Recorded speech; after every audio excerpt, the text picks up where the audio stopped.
Hello everyone, welcome back. Hope you are doing good. In this video, we are going to discuss important questions from data handling. Before start solving the questions, let's check out the important topics from this chapter. This is the backbone of Python programming language, that is its data type. So here are the different data types available in Python: numbers, string, list, tuple, dictionary and set. What are numbers data type? It is used to store numeric values. It is categorized into three types. The first is integer, second is floating point and the third is complex numbers. Integer numbers are the numbers those who are without decimal point. With decimal point numbers are called as floating point numbers and the complex number are of the form a plus bj. A is the real part and b is the imaginary part of the number. Moving ahead to the second important data type, that is string. String is nothing but a sequence of characters. We can access the individual characters of the string using indices. That too in both the direction. In forward direction where index starts with 0 and in backward direction index starts with -1. The most important property of the string is it is immutable. Immutable means you cannot change the individual character of the string. If you will change the string, the new string will get created. It will not replace in its original place. In Python, string can be enclosed in double quotes as well as in single quotes. The third important data type of the Python is list. It contains elements of different data types. The most important property is list is mutable. We can change the individual elements of the list. Here are the some of the example. In the first list we have all the integer numbers. In the second list all the elements are of string type. And in the third list the elements are of mixed data types. Individual elements of the list can be accessed using indices just like string. Moving ahead to the next data type, that is tuple. Tuple is just like list but tuples are immutable. You cannot change the individual elements of the tuple. There is one more difference, that the elements are enclosed in a round brackets. It is also called as parenthesis. Individual elements can be accessed using indices. The next important data type is dictionary. In dictionary we store the elements in the form of key value pair. Keys should be unique but values can be duplicate. And what about mutability and immutability? Dictionary is mutable. You can change the individual elements of the dictionary. You can see here the elements of the dictionary are enclosed in a curly brackets. Here is the last data type, that is set. Set is unordered. Unordered means you cannot access the individual elements of the set because there is no index, even there is no key. That's why you cannot modify the individual elements of the sets, but you can add and remove the elements from the set. That's why it is mutable. You know one thing about this set? It is just like math set. You can perform different operations like union, intersection, difference, symmetric difference, etc. Like the sets in maths, it also doesn't allow duplicate elements. The elements of the sets are enclosed in curly brackets. We use curly brackets in dictionary also, but in dictionary the elements will be in the key value format. We know that data types are the backbone of the Python programming language, and the most important property about all the data types is its immutability or mutability. So let's understand that concept once again in detail. Immutable means we cannot change the value in their place. If you are trying to change, it will create in the new memory address. Let's try to understand this concept with simple example. Here 10 is initialized to x. Variables are name reference to the memory location. So at this particular memory address 10 got stored. Now with this initialization statement we are trying to assign 50 to x. Look at the situation. There is a different memory block and 15 got stored in that block. Memory address is different. Means new block got created. This is nothing but the concept of immutability. You cannot change the content in place. New block will get created. And here is the list of the immutable data type. Number is immutable, booleans are immutable, string and tuple is also immutable. Whereas here is the next property, that is mutability. Mutability means you can change the content of that data type in place. New memory block will not get created. Here is the list of mutable type. List is mutable, dictionary is mutable, even set is also mutable. Look at this simple example. Here is a list of numbers. One element is got appended at the list. If you will check the memory address of both, it will be same because it is working on the same memory location. New block does not get created. Here is the next important topic, that is operators. We are now familiar with the types of operator, but along with that you should be clear with their precedence and the associativity. Let's go through all the operators in short. You are clear with the usage of these operators. Note down about division operator. In Python it gives result in the form of float. Modulus gives remainder and exponentiation operator is used to calculate the power. There is one more operator for division, that is called as floor division. It gives the result in the form of integer. Look at the difference between these two answers. But note down one more point about floor division. If any of the number is float, it will give answer in the form of float. Here is the list of relational operators. There are 6 relational operators. We all are familiar with the usage of it. Moving ahead, we have identity operators. Identity operator checks the memory address of the object or of the values. If it is same, it will give true, otherwise it will give false. If you want to cross check the memory address, you can use id function. The next category of operators we have, that is logical operators. Logical operators are used to combine relational expressions. We are even clear with the working of logical operators, right? If not, I would suggest to go through this video where we have covered all the topics in detail. Here is the next category of operator, that is membership operator. It will check the presence of that character or that value in the sequence. If it presents, it will give true, otherwise it will result in false.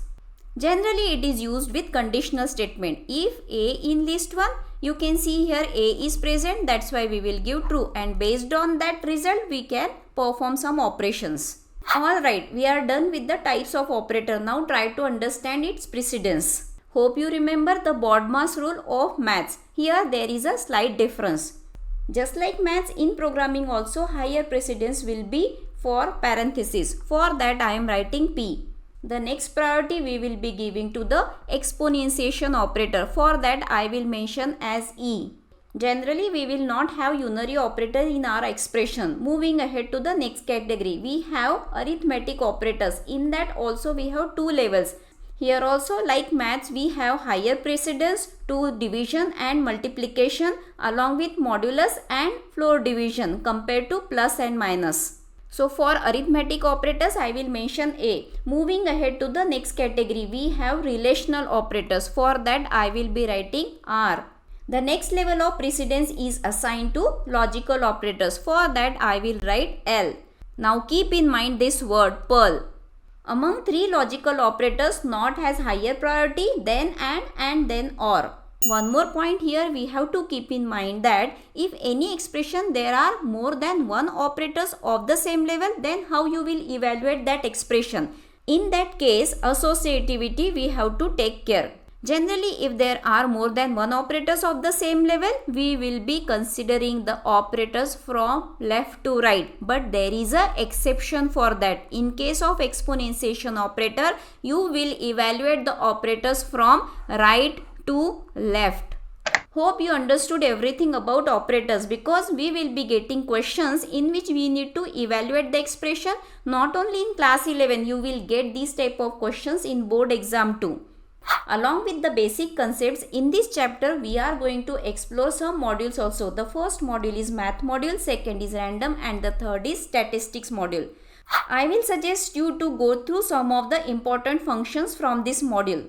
Along with all those topics, there is one more topic got covered here, that is typecasting. So go through it. Along with that, there is a mention of types of errors. Alright, we are done with the fast forward revision. Now it's time to check out the important questions from this chapter. Let's check out the first question. Which operator among the following options has the highest operator precedence in Python? Hope you remember this word Perl. Now look at the options. It's quite simple. We don't have parenthesis here. The next precedence level exponentiation operator has. So correct answer is B. Moving ahead to the second question, what will be the output of the following? Here we have again operators. The first is division, second is floor division, the third is modulus, and the fourth one is exponentiation operator. So let's figure out. The first expression is 12 divided by 4. When we will divide 12 by 4, we will get 3. Division gives the result in the form of float. So we got 3.0. Look at the second expression. 13 floor division 2. When we divide 13 by 2, 2 6 are 12. The remainder is 1. We should continue this division, but why? Anyhow, floor division will truncate the decimal point. Ultimately, we will get 6. Moving ahead to the next expression, 14 modulus 4. First we need to divide and then we need to consider the remainder. Remainder is 2. In the next expression, we have exponentiation operator which is used to calculate the power. It means it is a 3 raised to power 4. When we will multiply 3 4 times, we will get 81. This is nothing but the output of this expression. Hope you understood this explanation. In case of any doubt, let me know in the comments. Based on operator, we have one more question. Here also we need to evaluate the expression. So let's check out. Always keep this word in mind for the evaluation of the operators.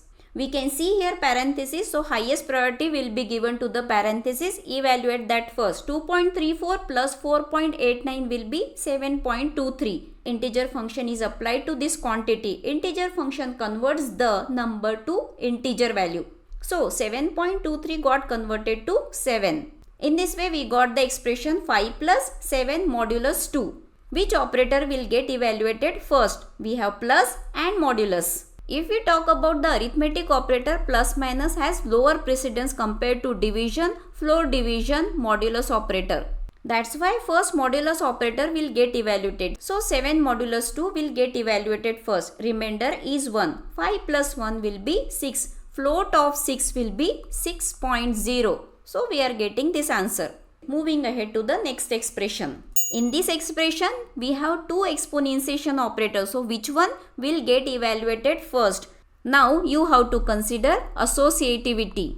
All the operators follows the associativity from left to right except exponentiation. It follows the associativity from left to right. That's why 2 to the power 3 will get evaluated first. It is nothing but 8. Then 2 raised to power 8 is 256. That's why we are getting this answer.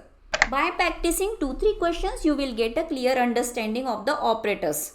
Here is the next question. You need to find out the correct logical expression to represent the following condition. Salary is in the range of this and the bonus is 500. Look at the options correctly. I think D is the correct answer. The salary is in this range and the bonus is 500. Moving ahead to the next question, we have again expression consists of different operators. I will suggest to pause the video and try it yourself. First of all, let's substitute the values. The value of x is 22, y is 18, q is true and p is false. Now look at the expression inside the bracket. There are two different operators. One is relational and one is arithmetic operator. Again, remember this word pearl. Which one will get evaluated first? The arithmetic operator has higher precedence than the relational one. So, arithmetic will get evaluated first. 18 minus 4 will be 14. After that, we got this expression. Now, again, in the bracket, we have 22 is greater than 14. That will evaluated to true. Here is the next expression. True and true or false.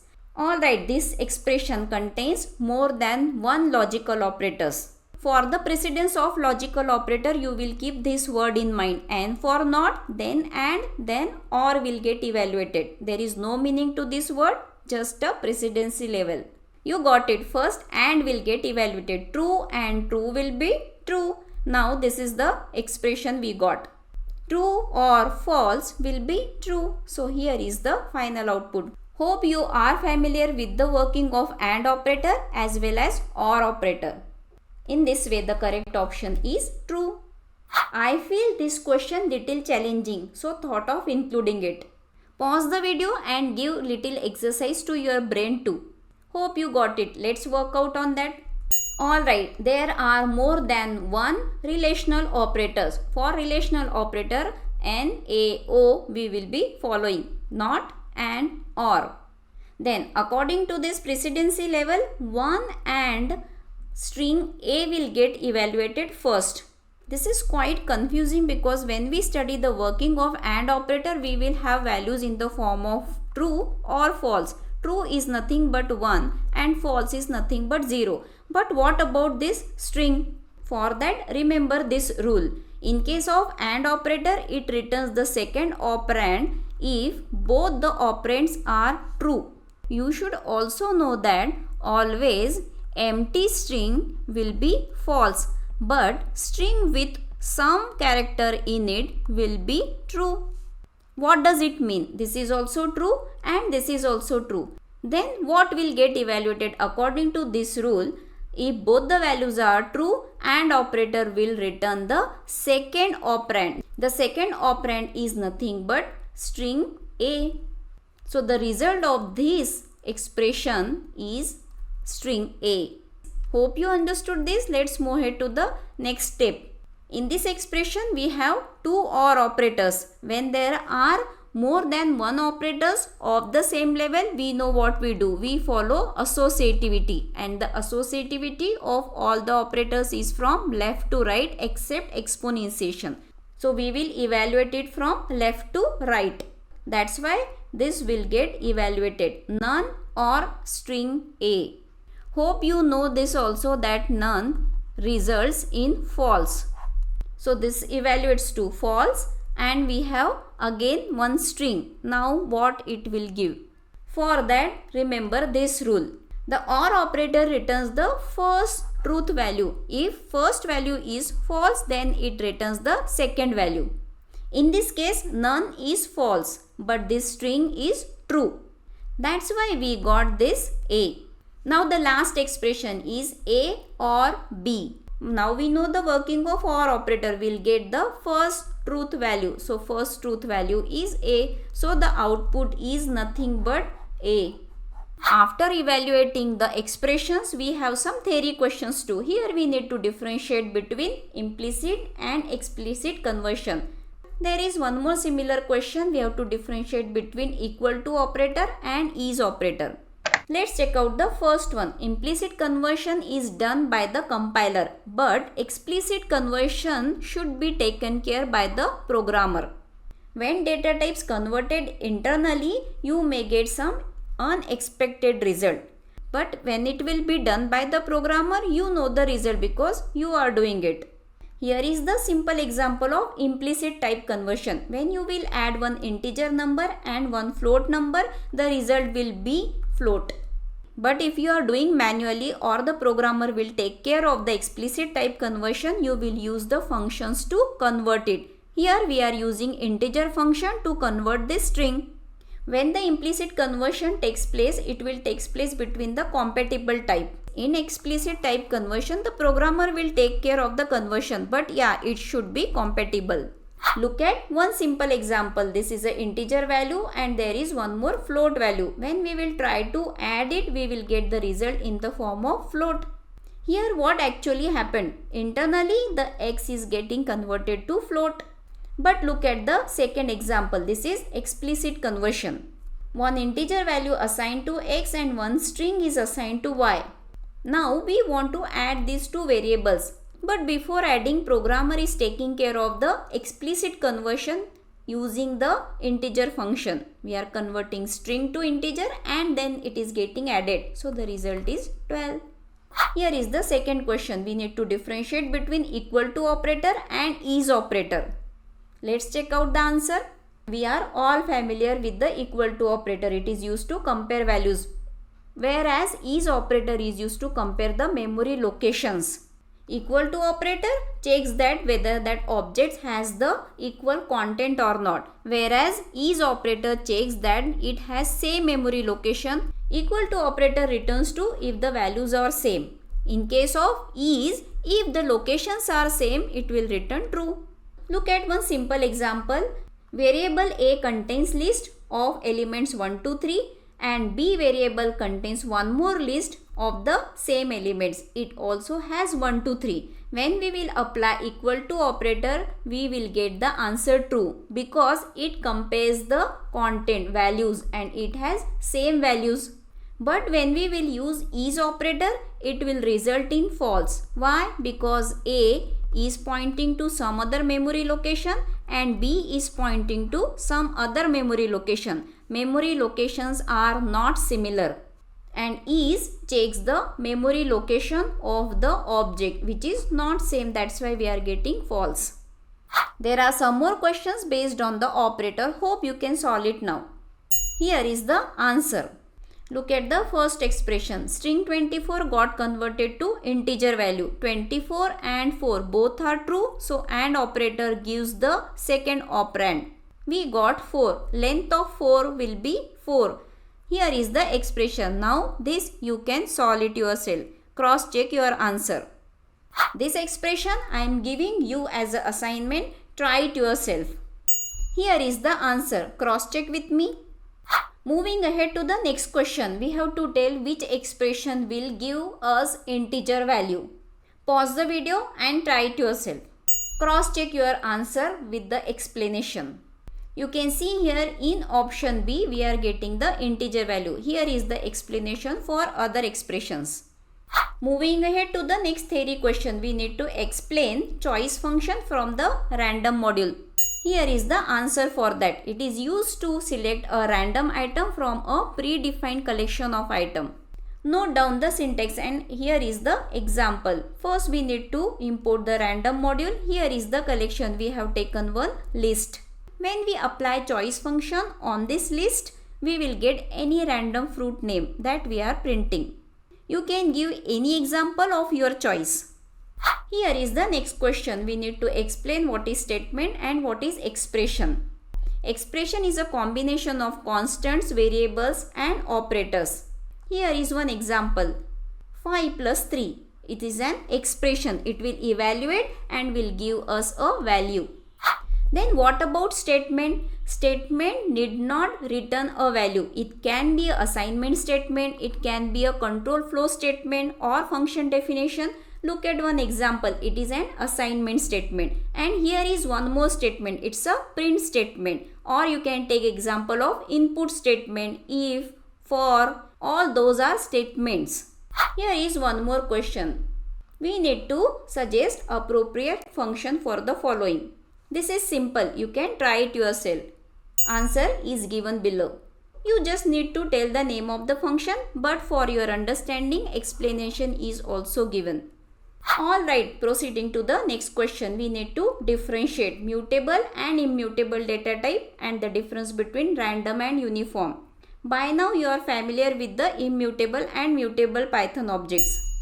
Mutable objects can be changed after creation, that too in place, and immutable objects we cannot change after creation in place. Here are the mutable data types: list, dictionaries and sets, whereas immutable data types include tuples, string and numbers. If in the question it is mentioned to provide example, you can take any example. Here is the example of the list which is mutable. In this list we are trying to append one item. So original list will get updated. Whereas in tuple you cannot change the individual item, you will get the error. But anytime you can create new object by changing the elements. Alright, let's check the second one. Differentiate between random and uniform function of the random module. Random function generate floating point numbers, but the range is fixed. It will generate in the range 0.0 and less than 1.0. Whereas uniform function also generate floating point numbers, but we can mention the range here. It doesn't take any argument. Uniform function takes these two values, starting value and the ending parameter. We know that it has a fixed range of this, but AB is the user defined range. It can be anything. This is the major difference between random and uniform. If you want to provide the example, you can mention this. Random function doesn't take any parameter. It generates the numbers between this range and the outer limit is exclusive. Whereas in case of uniform function, you can provide the starting limit as well as the ending limit. Hey, that's all for today's video. It takes a lot of effort to design, record and edit these types of videos. So please like this video and share with your friends. In case of any doubt, let me know in the comments. In the next video, we will try to practice some programs based on random module. So till then, stay curious. Most important to stay healthy. I will see you in the next video.